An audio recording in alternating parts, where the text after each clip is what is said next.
الحمد لله نحمده ونستعينه ونستغفره ونؤمن به ونتوكل عليه ونعوذ بالله من شرور أنفسنا ومن سيئات أعمالنا.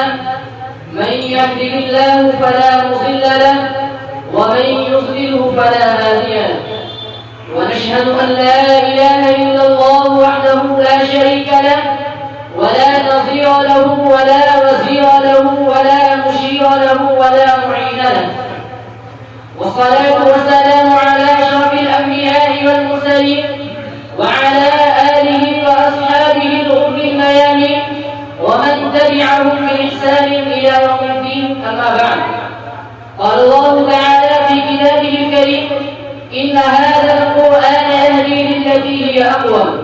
صدق الله العظيم. وقال النبي صلى الله تعالى عليه وسلم: خيركم من تعلم القرآن وعلمه. وقال: اقرأ وارتق ورتل كما كنت ترتل في الدنيا، فإن منزلك عند آخر آية تقرأها، أو كما قال عليه الصلاة والسلام.